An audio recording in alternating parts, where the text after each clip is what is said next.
Vamos con la última charla a cargo de Zeki Vázquez, que nos va a hablar de seguridad y Drupal. Pues buenas tardes, como bien dice este hombre, soy Zeki, Ezequiel, y bueno, voy a hablar un poquillo de cómo se hacen las auditorías de seguridad, realmente no solo a Drupal, sino en general a aplicaciones web, pero nos vamos a centrar en Drupal. Voy a contar algunos detallitos sobre cómo las haríamos sobre Drupal. Bueno, lo primero, lo típico, un poquito de autobombo. Y bueno, antes de ello, pues pedí perdón por el fallito técnico. Bueno, estoy subiendo el vídeo a YouTube, ¿vale? Traigo un vídeo con la demo y está subiendo, está procesando y tal, ¿vale? Bueno, os cuento, ¿vale? Un poquillo para que el que no me conozca. Soy ingeniero técnico en informática por la Universidad de Cádiz. Hice un máster en la Universidad de Sevilla en ingeniería de software. Estoy estudiando ahora mismo, terminando ya, máster en seguridad. Y bueno, como experiencia, bueno, llevo más de 4 años, casi 5, como desarrollador web, más de 2 de ellos en Drupal. Actualmente me dedico, pues un poco entremezclo sysadmin y desarrollo Drupal, en plan DevOps.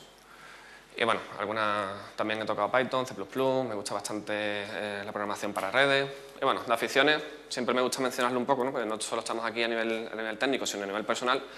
Fanático del rock and roll, toco la guitarra. Me gustan mucho los videojuegos, y bueno, soy trolero, me gusta el cine, etc. Y bueno, voy a contar un poquillo qué vamos a hablar hoy, ¿no? Pero voy a hacer una pequeña introducción que es muy breve, ¿vale? Sobre algunos conceptos de la seguridad que siempre hay que conocer, o al menos tener una idea de qué va, ¿no? Para saber enfocar de qué va esto.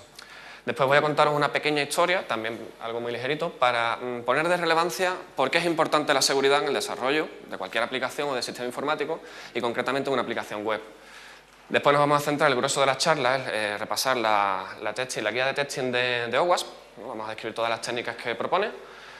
Si todo va bien y el vídeo termina de subirse, vamos a ver una demo, un vector de ataque bastante sencillo y demás, y unas pequeñas conclusiones. Bueno, ya después nos iremos a comer. Así que bueno, empiezo al principio, ¿no? ¿Qué es la seguridad? Tenemos que empezar definiendo, y el problema es que cada persona, cada desarrollador, cada sistemero, todo el mundo tiene su propia definición de seguridad. Dale fuerte.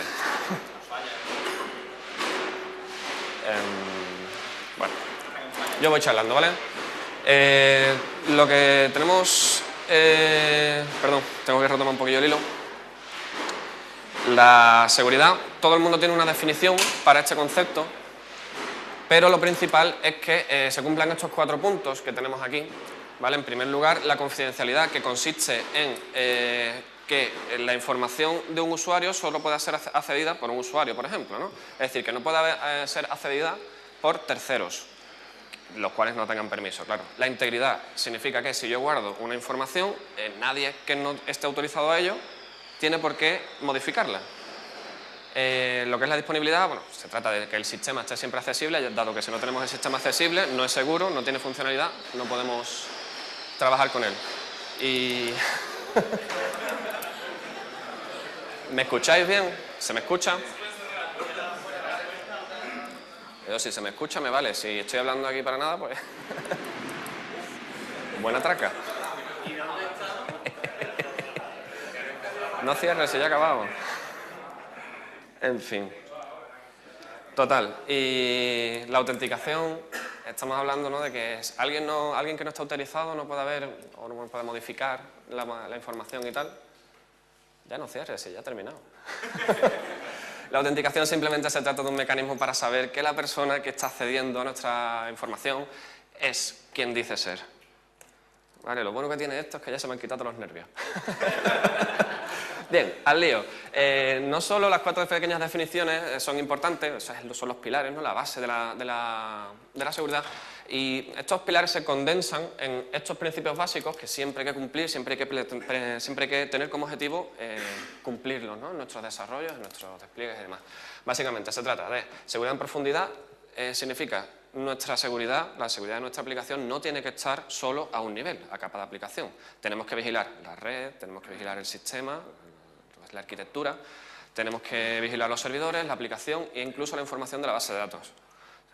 Respecto al mínimo privilegio, esto es muy importante, es decir, si tenemos un usuario, cuenta de usuario con un rol, pues a ese rol, si ese usuario tiene que hacer A, solo le vamos a permitir, por implementación, que haga A. O sea, no tiene sentido que si ese usuario tiene que hacer una acción, le demos permisos para que haga 4, 5 o 10, porque no las necesita según la definición del sistema. El eslabón más débil significa que nuestra cadena de seguridad es tan fuerte como el eslabón más débil. Es algo tan sencillo. Podemos tener todo súper securizado, pero si una de las capas es muy débil, nos van a atacar por ahí y nos van a entrar por ahí. La proporcionalidad habla de hacer una inversión acorde a los riesgos que nosotros esperamos. Es decir, esto se suele hacer un análisis de riesgo al principio y demás, y se contabilizan los riesgos, digamos, las situaciones de riesgo que nos pueden suponer un problema, y en base a esas situaciones de riesgo se les concede una puntuación, por así decirlo, y en base a esa importancia que nosotros demos a cada riesgo hay que actuar. No tiene sentido que si tenemos una aplicación que no tiene ningún punto de riesgo especialmente fuerte, hagamos una inversión de millones de euros. Sería tirar el dinero. Y ya, bueno, muy cortito ya para acabar esta diapo. Participación universal. Todo el mundo está implicado en la seguridad. El desarrollador, el de sistemas, el becario, el que lleva 10 años, el jefe de proyecto, el usuario, sobre todo el usuario.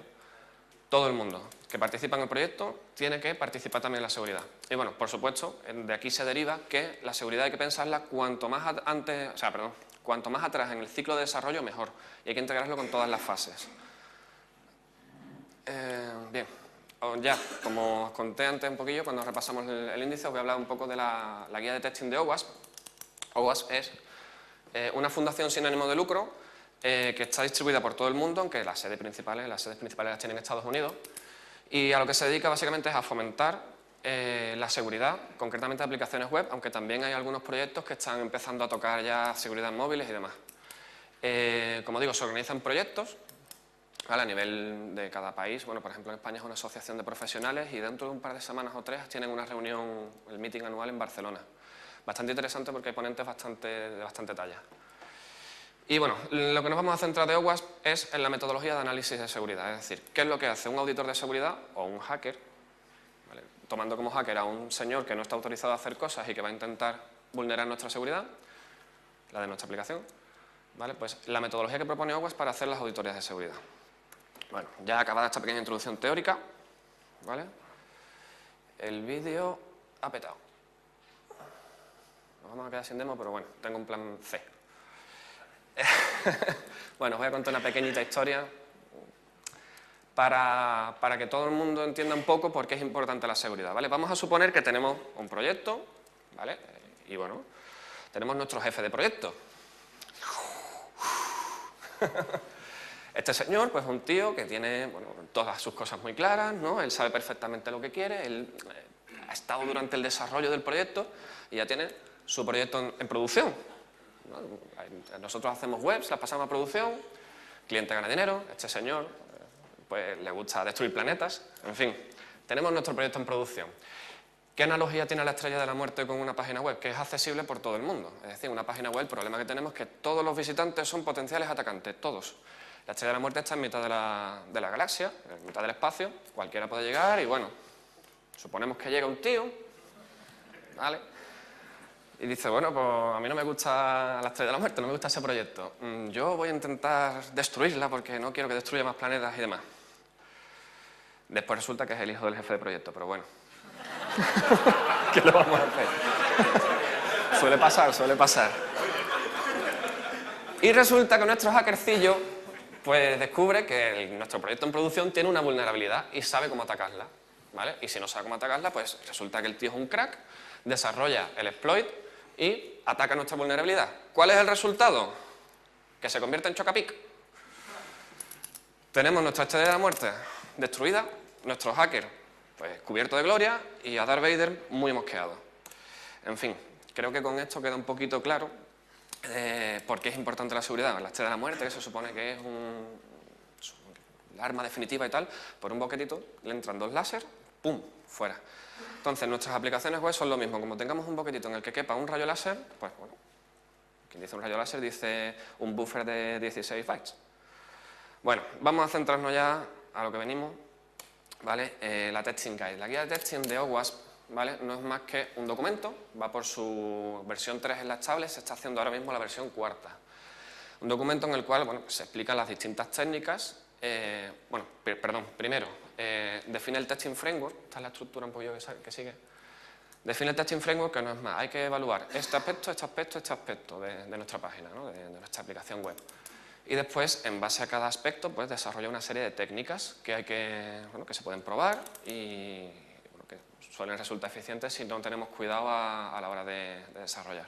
Estas pruebas son, sobre todo, de enfoque de caja negra. ¿Esto qué significa? Caja negra es que yo, como auditor, voy a hablar con el cliente no me dice nada de información y yo tengo que replicar el comportamiento que tendría un atacante, es decir, no conozco la infraestructura interna de la red, la arquitectura, qué capacidad tienen los servidores, no conozco nada, simplemente tengo la URL de la página.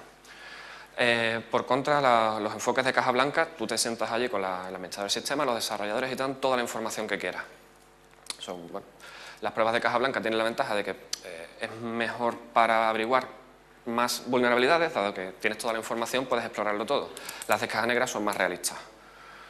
Y bueno, también tiene un punto importante, ¿vale?, que me gustaría resaltar, que es guía de cómo hacer el informe. No vale de nada que seas el mega hacker de la vida, el mejor auditor de seguridad del mundo, el mismísimo Chema Alonso, si no sabes hacer un informe y transmitir a tu cliente qué es lo que falla y cómo puede arreglarlo. Así que bueno, vamos a centrarnos ya, ¿vale? Y vamos a hacer un recorrido por las pruebas, ¿no?, las distintas fases de las pruebas. Y vamos a mencionar también los detallitos que en Drupal son importantes tener en cuenta. Bueno, lo primero es la recogida de información. La recogida de información es una página web, es una aplicación que está pública y toda la información que publiquemos está, repito, pública. Perdón. Entonces, hay una técnica que realmente se conoce como Google Hacking, pero realmente se debería definir como hacking con buscadores. Básicamente se trata de utilizar los operadores avanzados de Bing, de Google, de cualquier, de Yahoo incluso, o Shodan, que es un buscador específico para encontrar servicios publicados. Se trata de utilizar estas aplicaciones, que en general son para buscar información, pues para buscar información que pudiera delatar una vulnerabilidad o que nos pudiera llevar a un hilo del cual tirar. Para ello, por ejemplo, pues podemos utilizar el fichero robots.txt, o el módulo robots de Drupal, si no recuerdo mal, se llama robots, para evitar que los buscadores nos indexen ciertas partes de contenido, porque a fin de cuentas el hacking con buscadores se basa en mirar en lo que está indexado y cacheado en los buscadores. Respecto a, una vez que podemos obtener información, podemos no obtenerla, pero lo primero que tenemos que hacer cuando nos sentamos ya a evaluar la seguridad de una aplicación es hacer un fingerprint. Básicamente es la huella digital de nuestra aplicación. No solo de la aplicación, eso va más bien por el servidor. Detectar si tenemos un Drupal sobre un Apache 2.19, la 2.2.19 ya es antigua, va por la 2.2.24 o 26, no estoy seguro. Entonces, si sabemos detectar la versión de Apache, la versión de MySQL, si está publicado el MySQL para acceder desde fuera, el framework, es muy fácil detectar un Drupal, solo hay que mirar el código fuente, con Firebug o simplemente viendo el código fuente, y la divitis, ¿no?, que siempre le hemos achacado, ¿no?, a Drupal, que es cierta, o incluso si yo cojo un CSS y miro de dónde viene, ¿no?, la URL, si es sites default files, lo que sea, pues ya me canta que es un Drupal, pero lo malo es que tengamos el changelog.txt accesible o otros tipos de txt, ¿no? ¿Por qué? Drupal 7.28, tal no sé qué. Si resulta que tenemos un Drupal 7.21, no tengo más que coger en Google, poner Drupal 7.21 CVE, que es Common Vulnerability no sé qué. Y básicamente eso nos llevará a algunas de las bases de datos de vulnerabilidades como ExploitDB, y nos dirá, bueno, pues Drupal 7.21 tiene tal vulnerabilidad, tal vulnerabilidad, tal vulnerabilidad, y se atacan así, así, así y así, lo cual es un problema.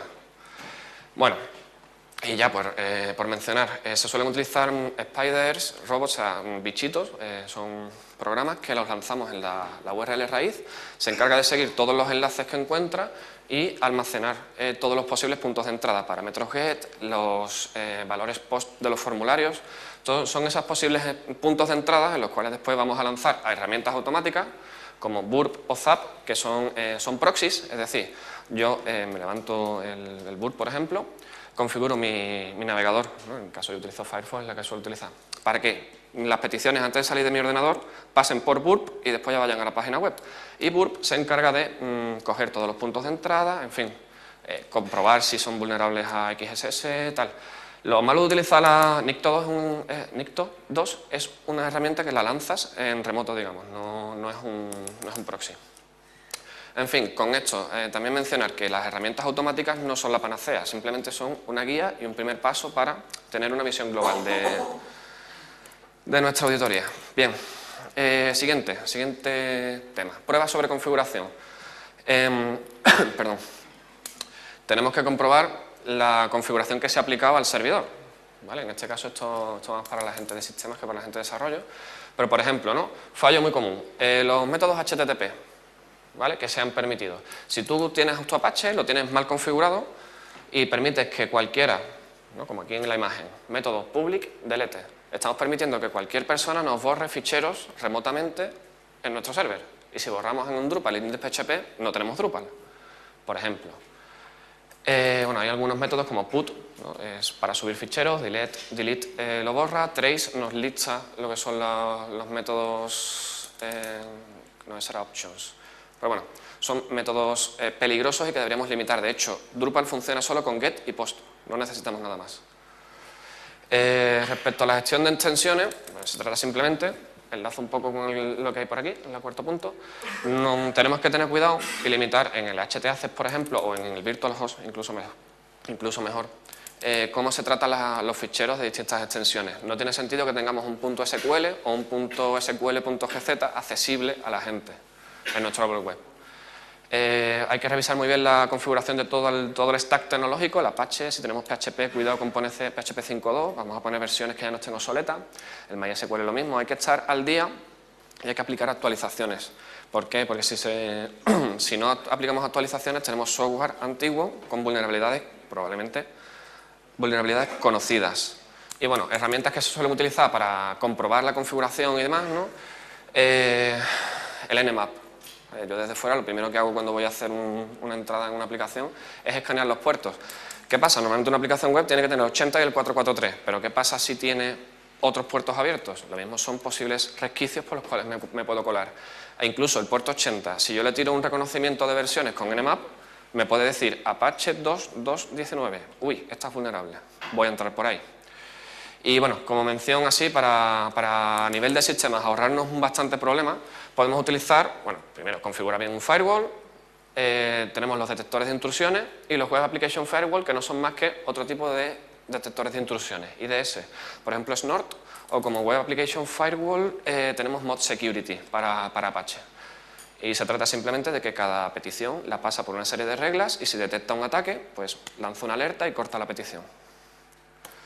Bien, ya nos ponemos ya a nivel de aplicación. Tenemos que gestionar la identidad y autorización, que no es más que asegurar que nuestros usuarios son quienes dicen ser y tienen permisos para hacer lo que pretenden hacer. Y también que vigilamos la seguridad de las cuentas de usuario, eso es muy importante. ¿Cómo limitamos, cómo definimos, ¿no?, el comportamiento de nuestros usuarios dentro de nuestra aplicación? Con los roles, ¿vale? Tenemos que tener muy bien especificados los roles, documentados sobre todo. No vaya a ser que entre un nuevo desarrollador y diga, bueno, pues voy a añadirle a este rol este permiso porque sí. No, mal, porque eso puede ser, nos puede conducir a una situación en la cual un usuario puede acceder a recursos a los que no debe. Por lo tanto, ya tenemos la confidencialidad mal definida. Definición de roles y a su vez, bueno, los filtros de entrada en Drupal, que son los inputs, ¿no? Por ejemplo, Full HTML es un input muy peligroso porque nos permite cargar cualquier tipo de contenido HTML, incluyendo etiquetas script. Podemos inyectar JavaScript a través de Full HTML. Y bueno, los permisos asignados hay que vigilarlo muy bien. Algo que ha habido gente que a mí me ha dicho, eso no es un problema de seguridad, es la enumeración de cuentas de usuario. Esto es una captura de pantalla de Drupal.org, es real, ¿vale? Que a través de la URL del callback de Ajax para autocompletar los usuarios, ¿vale? Pones tal, /cx y te suelta un JSON con todas las cuentas de usuarios. Ya no, ya está corregido, entre comillas, ¿vale? Porque solo lo pueden hacer los usuarios autenticados. Podéis probarlo si queréis. No sé si estará ya online, porque esta captura tiene sus meses ya. Lo que sí es que como anónimo ya no se puede hacer. Pero claro, a mí ha habido gente que me ha dicho, no, eso no es un problema de seguridad. ¿Por qué van a ser un problema de seguridad tener publicados los usernames? No tienes las contraseñas ya. Pero en Drupal, por ejemplo, hay más de 1 millón de usuarios. Y en 1 millón de usuarios es más que probable, la probabilidad de que haya un único usuario que tenga la contraseña 1, 2, 3, 4, 5, 6, que es la contraseña más común, ahí, vamos, está demostrado. ¿Qué es lo que pasa? Si tengo esa información, yo, en lugar de hacer un ataque a una única cuenta, yo pongo fija la contraseña, 1, 2, 3, 4, 5, 6, en el Hydra, por ejemplo, que es un programa que se utiliza para hacer ataques de fuerza bruta. Le pongo de contraseña fija 1, 2, 3, 4, 5, 6 y empiezo a iterar por usuario. Alguno entraré y ya una vez esté dentro ya haré un escalado de privilegios. En fin, es peliagudo. Y bueno, es importante también los módulos de cacha, limitar los números de intentos de sesión, eso lo hablaremos un par de diapositivas más adelante. Y bueno, mucho cuidado con las referencias inseguras. De nada sirve que tengamos unos permisos muy bien definidos si después no utilizamos la función user access, por ejemplo, o no de access, para comprobar si el usuario conectado tiene permiso para acceder a un nodo concreto. Si no, acceder a información que en teoría a la cual no debería poder acceder es tan simple como cambiar el NID en barra no de barra y el número. Lo he visto bastante a menudo. No vale eso de, el usuario que va a saber que esa URL está ahí. Está. Bien, respecto a la autenticación. La autenticación, bueno, como dijimos antes, uno de los 4 pilares importantes de la seguridad, se trata de asegurar que ese usuario que se ha identificado es quien dice ser. Es decir, que no, por ejemplo, iba a decir, distinguiéndolo un poco con lo que es la autorización. La autorización, que era la diapositiva que hemos visto antes, era el no poder acceder a sitios donde no debemos, que sería reducir la confidencialidad. En este caso, autorización es asegurar que el usuario conectado es quien dice ser. Bien, perdón, es que necesitaba retomar el hilo. Bien, ¿qué problemas tenemos aquí? ¿Qué técnicas tenemos que aplicar para comprobar la autenticación de nuestra aplicación? Para empezar, tenemos que comprobar si las credenciales viajan por canales seguros. Hay gente que lo que hace es, no, mira, para los anónimos HTTP y para los usuarios conectados HTTPS. Y el formulario de user login pues lo ponemos por HTTPS, ¿vale? Pero esa aplicación es vulnerable a SSL strip. SSL strip es básicamente nos ponemos como, voy a explicarlo un poquito más. Utilizando la técnica del hombre en medio, que lo único que hace es, en la red local de la víctima, nos ponemos en medio entre su conexión de su ordenador y el router. Entonces, toda la comunicación pasa por nosotros y lo que hacemos es que cuando vaya a pedir el certificado del servidor, como ya tiene una sesión abierta, pues cuando vaya a pedir el certificado del servidor, el servidor nos lo va a dar a nosotros, que estamos en medio, nosotros vamos a quedarnos ese certificado y vamos a establecer nosotros la conexión por HTTPS. Y a la víctima le vamos a dar un certificado nuestro o no le vamos a dar certificado, vamos a mantener la conexión por HTTP. Entonces, ya no es un cifrado de punto a punto. Nosotros estamos desde nosotros como atacante hasta el servidor. Y eso significa que podemos acceder a toda la información de la víctima. Pues bien, poniendo toda la página como HTTPS, nos curamos en salud respecto a eso. Después hablaré sobre HTTPS un poquito más distendido. Bien. La política de contraseña es muy importante. Ataques de fuerza bruta es tan simple como empezar a iterar con posibilidades y si tenemos una política de contraseña de mínimo 12 caracteres, pues mira, ya es algo más sólida. Evitamos el 1, 2, 3, 4, 5, 6, por ejemplo, que no creo que haya hablado mucho. Bueno, en Drupal tenemos el módulo Password Policy que nos permite establecer, entre otras cosas, pues la complejidad de la contraseña. A su vez también es un arma de doble filo. Si me estás diciendo la política de contraseñas que tienes, yo ya sé cómo configurar Hydra o cualquier otro bicho que ataque en fuerza bruta. Cuidado con los recordatorios de contraseña. No recuerdo mi contraseña, ponga usted aquí su email. Pongo el email y en lugar de darme un enlace, me das la contraseña. O sea, la contraseña viaja en claro en el email. Eso está mal. ¿Por qué? Porque el protocolo de email, a menos que le pongas un certificado, o sea, la firma es GPG, si no recuerdo mal, en fin, hay maneras de cifrar el email, lo metes en un sobre, pero no se suele utilizar. El protocolo de email que nosotros utilizamos a diario, a menos que utilicemos una firma, o sea, firmemos y cifremos la comunicación, es como una postal.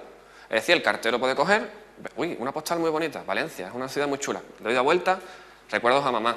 Pues ya sabe el cartero que estás dándole recuerdos a mamá. En el email pasa lo mismo. Si yo estoy escuchando tu comunicación, te llega un correo, si no lo tienes cifrado, que no suele hacerse, Ya tengo tu contraseña, mejor envía un enlace, que sí, que evidentemente se puede capturar el enlace también, pero ya no es tan descarado. O sea, todavía puede ser que el atacante no utilice el enlace directamente porque esté utilizando una herramienta de automatización. Bueno, lo mejor es cifrar el correo. Y bueno, tema de sistema de autenticación, Drupal lo tiene muy bien hecho, ¿vale? En fin, el sistema de autenticación de Drupal en principio es seguro, no es vulnerable a inyección SQL, en fin. Pero, ojito con modificarlo. O sea, he visto casos en los cuales se ha tenido que modificar el formulario de login para X y eso es un peligro porque, bueno, primero estás hackeando core, que eso no se debe hacer, y segundo, te la estás jugando. Y bueno, ya nos centramos en lo que es la sesión. La sesión de un usuario se guarda como con las cookies. Como bien sabéis, las cookies no son más que parejas de clave-valor, ¿vale? Y se utilizan, ¿por qué? Porque HTTP es un protocolo que no tiene gestión de estados. Es decir, tú haces una petición y a menos que le metas la cookie, el servidor no te identifica como que eres el mismo que estás navegando por la página web. Entonces se guarda lo que es el identificador de la sesión en la cookie y esa cookie, ese valor se envía en todas las peticiones y entonces el servidor puede identificarnos. Bien, pues en este sentido hay que comprobar la duración de la sesión. Si yo cojo, me logueo, o sea, me identifico en la aplicación web, en nuestro Drupal, y me levanto de la silla y me voy, si llega otra persona, se sienta y ve que tiene la página abierta, que no se ha dejado el Facebook alguna vez abierto en una biblioteca, espero que no mucha gente, pero después empiezan los disgustos. Entonces, si limitamos la sesión a cuarto de hora, media hora, es más adecuado. Para ello tenemos varios módulos en Drupal, Session Expire y el Autolog Off. Después, respecto a la gestión de cookies, tenemos que tener mucho cuidado. Las cookies deben ir cifradas. Si ciframos las cookies, entonces ya no pueden ser leídas directamente. Habría que craquear los paquetes capturados y demás. Bueno, utilizando HTTPS funciona. Pero además hay que tener en cuenta el atributo secure de las cookies. Si no se lo ponemos, si no lo forzamos, por mucho que utilices HTTPS, la cookie va sin cifrar. O más bien no podemos asegurar que la cookie vaya cifrada. Y el atributo HTTP only de las cookies se pone a nivel de servidor. Sirve para que el JavaScript no pueda acceder a las cookies, ¿vale? En el ejemplo que vamos a ver después, lo que vamos a hacer es, bueno, el vídeo no lo vamos a poder ver, pero traigo el plan C, como os he dicho. Vamos a hacer un robo de cookies inyectando JavaScript en un Drupal a través de un filtro full HTML. Es algo muy sencillo, pero que asusta. Entonces, con activar HTTP only nos aseguramos que los lenguajes de scripting, JavaScript, no puede acceder a las cookies. Bueno, acabo de explicar, ¿no? Si robas la cookie de sesión, acabas de robarle la sesión al usuario, acabas de robarle la identidad. Y bueno, el Cross-Site Request Forgery es un ataque que consiste en hacer que un usuario que está conectado ejecute una URL sin que sepa que lo ha ejecutado. O sea, yo le puedo coger y, bueno, lo vamos a ver después en el ejemplo, ¿vale? Por darle... Normalmente se protegen, los Cross-Site Request Forgery se utiliza protección contra este ataque en los formularios. Es decir, cuando tú pintas un formulario HTML, Drupal por detrás genera un hash único y ese hash se pinta, bueno, con un input hide, ¿no? Un valor oculto, y solo te va a validar ese formulario, el envío que tú haces del formulario, si incluye el campo, que no recuerdo, era form/token, si lo incluye en el post, como variable en el post, entonces sí te acepta el envío de formulario. ¿Eso para qué está hecho? Para que yo no pueda hacer que tú envíes el formulario de cambio de contraseña sin que lo sepas. Después lo vamos a ver en el ejemplo, va a ser mucho mejor. Esta es la mejor parte, la validación de los datos de entrada. ¿Esto en qué consiste? En evitar las inyecciones, por eso pongo house. Bueno, inyecciones de todo tipo. Podemos inyectar JavaScript, que es el cross-site scripting, lo vamos a ver en el ejemplo. Podemos inyectar SQL, es decir, SQL, cuando vamos a construir una consulta, lo que construimos es una cadena de caracteres que después se la mandamos a DBQuery, si lo hacemos bien. Si modificamos, si conseguimos alterar ese string, ¿no? Esa cadena de caracteres que se envía al DBQuery, podemos interactuar con la base de datos en una manera en la cual el programador no se esperaba que fuéramos a interactuar. La polución de los parámetros HTTP, bueno, pues lo mismo, intentar vulnerar la aplicación a través de los parámetros que llevan tanto las cookies como las cabeceras HTTP, como los parámetros GET, como los parámetros POST. Intentar meter por donde sea Bueno, se me ha ocurrido un chiste bastante malo, pero no lo voy a soltar. Intentar meterla por donde sea. Y lo mismo con las inyecciones de código. Pues lo único que las inyecciones de código son ya a nivel del lenguaje de servidor. No estamos hablando de inyectar HTML, no estamos hablando de inyectar SQL, que sería en los datos o en la presentación. Estamos hablando de inyectar, en nuestro caso, código PHP. Se puede hacer y lo vamos a ver en la demo. Bueno, en el no vídeo. También tenemos que vigilar muy bien la subida de ficheros. ¿Por qué? Porque si tú no tienes limitado los tipos de ficheros o si lo compruebas solo por la extensión, ¿no? Puedes decir, bueno, aquí solo se pueden subir ficheros con extensión .pdf. Muy bien. ¿Y qué pasa si te subo un PDF que realmente no es un PDF? O sea, si consigo colarte algo que se pueda ejecutar en el servidor. Ya estoy ejecutando código en tu servidor, cosa que no deberías dejarme hacer. Y bueno, en Drupal, para validar todo esto hay mucha documentación sobre ello, pero bueno, tenemos la función filter XSS, podemos elegir las etiquetas que queremos permitir, es una lista blanca, o sea, se deniegan todas las etiquetas HTML que vengan en una cadena de caracteres, excepto las que le digamos que aceptamos. Hay que utilizar DBQuery para acceder a base de datos y hay que utilizarlo bien, con los wildcards, porque si no podemos sufrir de inyección SQL. Checkplain nos asegura que una cadena la podemos plantar en el navegador, o sea, como salida, sin que se vaya a ejecutar ningún JavaScript o HTML, en fin, que no nos puedan modificar. Asegura que sea una cadena de texto plano. Check markup se utiliza para conservar algunas etiquetas y check URL se utiliza para asegurar que una cadena de caracteres es una URL bien formada. Bien, gestión de errores. Esto es de libro, ¿no? Esto es de primero, pero no debemos mostrar los errores. O sea, si yo pongo en un campo cualquiera de un formulario una comilla simple, un apóstrofe, le doy a intro y me sale esto, eres vulnerable a inyección SQL. Ya me buscaré las papas para... Es más, aquí el peligro que tiene es que tengo la consulta. O sea, tengo mucha información con la cual ya puedo pervertir tu aplicación para sacar toda la base de datos, usuarios, en fin.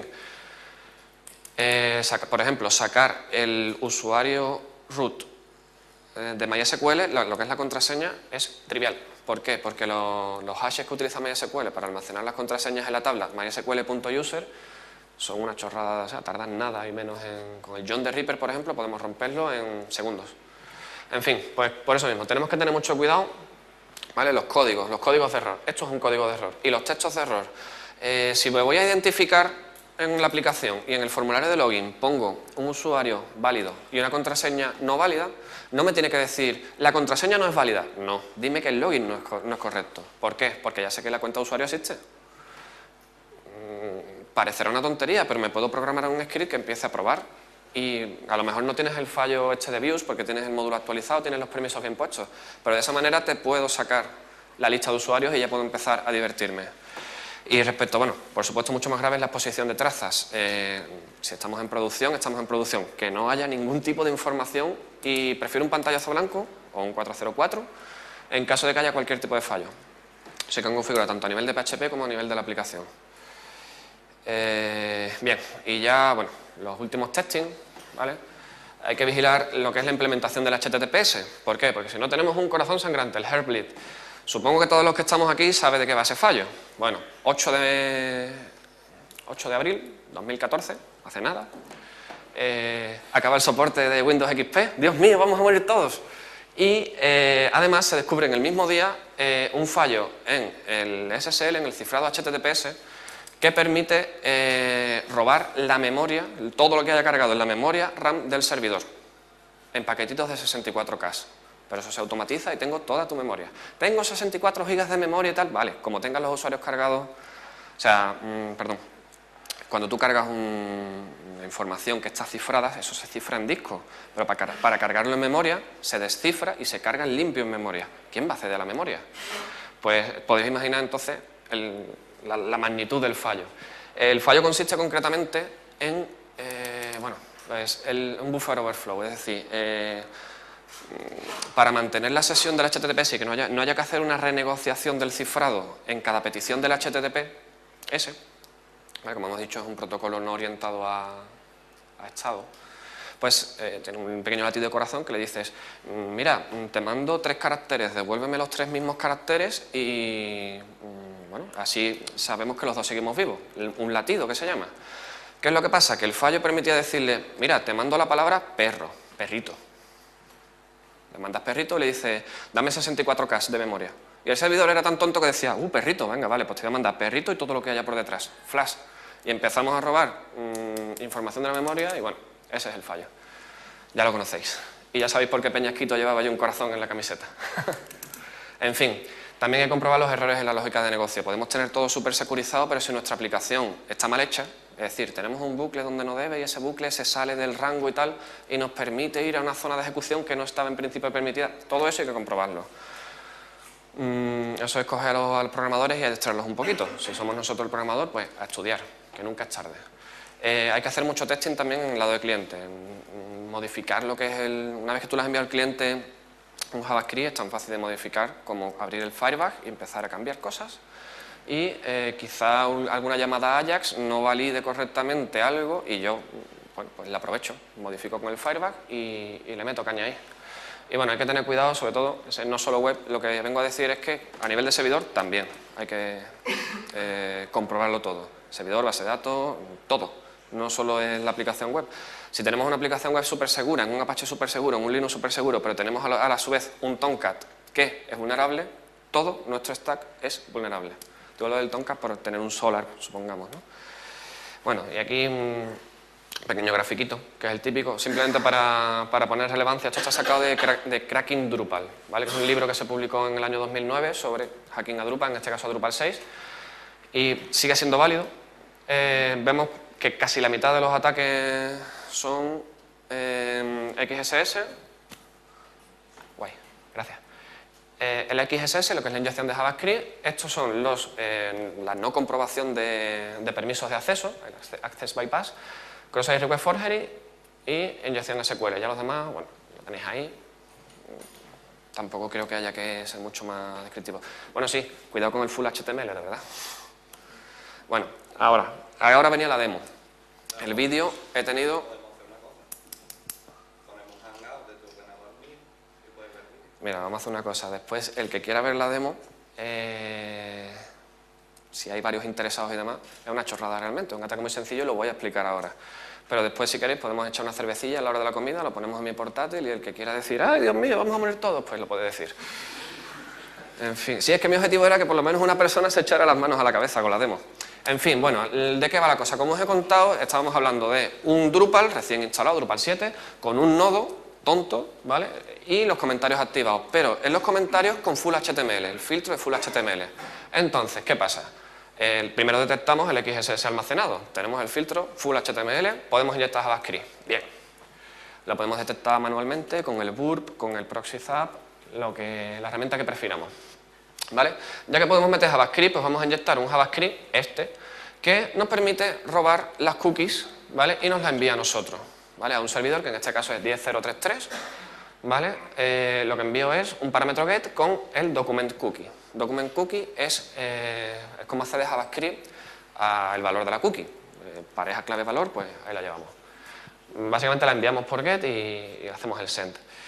Dos fallos aquí. Primero, la Send Origin Policy. Eso es una política que implementan todos los navegadores modernos. De hecho, la tuve que desactivar para hacer el vídeo. Pero no nos podemos fiar. En fin, hay gente que sigue utilizando Internet Explorer 8, 7, 6 y eso que están muertos. Es una política, la Send Origin Policy, que lo que hace es que tú no puedes hacer una petición Ajax a un servidor que no sea el tuyo. Es decir, si tú eres drupalcamp.com, por ejemplo, solo puedes hacer peticiones Ajax a drupalcamp.com/Ajax bla bla bla, lo que sea. Aquí lo que estamos haciendo es lanzar una petición Ajax a un servidor distinto. Eso es la Send Origin Policy y aparte tenemos el HTTP only, el flag que no permite a JavaScript acceder a las cookies, lo tenemos desactivado. Por eso podemos acceder. En fin, lo que hacemos es, el atacante tiene en su index.php, coge el valor de ese parámetro get, se lo guarda y lo inyecta en su navegador. ¿Vale? Hay muchísimas extensiones, con Firebug lo podemos hacer, con Chrome si necesitas una extensión, creo que no lo puedes hacer de base. Inyectamos esa pareja de clave-valor, el PHP ses id bla bla bla chorizaco con valor otro chorizaco y le robamos la sesión. Realmente es bastante impactante porque estás como anónimo, modificas la cookie, actualizas con F5, eres el admin, el user UID1. Una vez que estamos dentro, pues bueno, nadie tiene activado el PHP filter, ¿verdad? ¿Qué es lo que pasa? Que Si tú tienes el PHP filter, no lo utilizas, pero tienes el módulo instalado, o sea, no instalado, pero lo tienes disponible, yo me cuelo en admin/módulos y lo activo. Y ya puedes ejecutar PHP en el servidor. Entonces lo que voy a hacer es modificar el único nodo que había y para pasar desapercibido inyecto el PHP, pero no le doy a guardar, le doy a previsualizar. Así no se modifica el nodo y realmente estoy ejecutando el PHP sin alterar, digamos, demasiado, y así voy borrando un poco el rastro. En fin, ya puedo ejecutar comandos de sistema desde PHP. ¿Por qué? Porque no sé si se ve bien los dos fragmentitos de código. Básicamente este es el código que inyectaríamos en el nodo, ¿vale? Básicamente abrimos PHP, exec, que es una función para ejecutar comandos del sistema desde PHP, y vamos a utilizar Netcat, que es una herramienta, es la navaja suiza de los administradores de redes, que nos permite establecer conexiones, TCP, UDP, de todo tipo.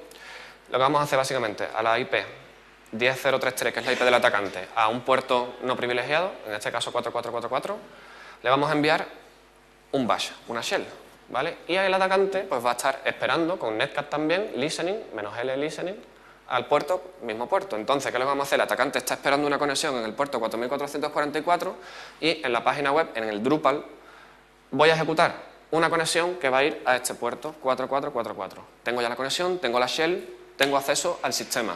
Como usuario www-data, ¿vale? O como root, como la hayamos cagado, y estamos ejecutando el Apache como root. Pero bueno, ahí se quedaba la demo. Y también mencionar un poquillo que al lanzar la shell, esto es una shell inversa, es decir, yo como atacante no me conecto directamente a la víctima, sino que le estoy diciendo a la víctima, no, tú, mándame la shell. ¿Por qué? Porque normalmente los firewalls se implementan de tal manera que un atacante de fuera no pueda enviar adentro una conexión, pero la gente se olvida del firewall saliente, es decir, tampoco tengo por qué permitir a mi aplicación que se conecte fuera si no es necesario, mínimo privilegio posible, por favor. En fin, ahora venía el vídeo. También he ido un poquito más lento en la presentación porque, demo time. En fin, aquí Homer Simpson, en el momento que salen del avión las mascarillas, ¡vamos a palmar! En fin, bueno, simplemente a partir de aquí, ¿no? Este vector de ataque, pues podríamos hacer un escalado de privilegios. Desde el usuario de Apache podemos llegar a root. De hecho, el CV 2014-0196 es un bug que se ha detectado a principios de esta semana, o a finales del anterior, no estoy seguro, que permite, desde hace 5 años, en cualquier instalación de Linux, utilizar un buffer overflow en el kernel para obtener acceso root. Así que ya estáis actualizando y parcheando, por favor. En fin, podemos conseguir también una persistencia del acceso. Simplemente, pues yo ya tengo acceso, lo perpetúo y me voy. Y dentro de 2 semanas, cuando ya hayan arreglado el ataque, me vuelvo a conectar. Sin levantar sospechas, claro. Se puede utilizar, por ejemplo, el pivoting. El pivoting es una técnica que yo ya tengo acceso a tu subred en un servidor, pero yo ya tengo acceso a tu red interna. Y desde ahí lanzo nmap, uy, otra víctima, uy, un Windows XP es vulnerable. Lo hackeo y voy haciendo saltos hasta que llego a el ordenador del jefe, el de contabilidad, el servidor, en fin. En la imaginación y en el contrato está el límite. Digo en el contrato porque todo esto es ilegal si no lo haces con un contrato firme por delante en el cual se acote qué es lo que tienes que tocar y qué es lo que no puedes tocar. O sea, lo dejo remarcado. Y bueno, como pequeñas conclusiones, ¿vale? La seguridad es responsabilidad de todos. Hay que concienciar, sobre todo a los usuarios, hay que concienciar, pero también a los desarrolladores. Señores, formación. Vamos a mantenernos al día, que están saliendo vulnerabilidades todos los días. Hace una semana salió el CV este del kernel de Linux. Hace un mes salió el Heartbleed. Tenemos que estar preparados para ello. La seguridad, cuanto antes en el ciclo de vida, mejor. Hay que diseñar, hay que hacer el análisis. Incluso los requisitos, uno de los requisitos no funcionales tiene que ser que la aplicación sea segura. Y al cliente hay que comerle la cabeza, no comerle la cabeza, hay que convencerlo y hacerle ver que eso es muy importante. ¿Por qué? Porque cuando lo hackean al cliente, la culpa es nuestra. Entonces, bueno, hay que tener mucho cuidado con eso. Basta conseguir las buenas prácticas, formación de nuevo, ¿vale? Si no conozco las buenas prácticas no las puedo aplicar. Siempre hay que asumir que siempre va a haber fallo de seguridad, siempre, siempre, siempre. Así que lo único que tenemos que hacer es proporcionalidad. Vamos a cubrirnos el culo lo suficiente como para que el atacante diga, no me merece la pena, me voy a otro sitio. Y bueno, poner de relevancia otra vez la formación, ¿vale? ¿Por qué digo la formación? Porque, en fin, después de ya unos pocos años de experiencia, incluso revisar código mío después de unos meses, yo he hecho una pequeña revisión de seguridad y he dicho, Dios mío, yo he visto cosas que vosotros no creeríais. Y bueno, hasta aquí la presentación. ¿Alguna pregunta? ¿No? Qué poco éxito. Pues nada, gente, muchísimas gracias por haber venido. Siento el segundo efecto demo. El año que viene voy a presentar otra charla y ya no traigo vídeo ni nada, total, ¿para qué? Y bueno, pues lo he dicho, muchas gracias por escucharme, siento el efecto demo y en fin, para cualquier cosilla me buscáis, me preguntáis y planeamos hackear el mundo. Gracias.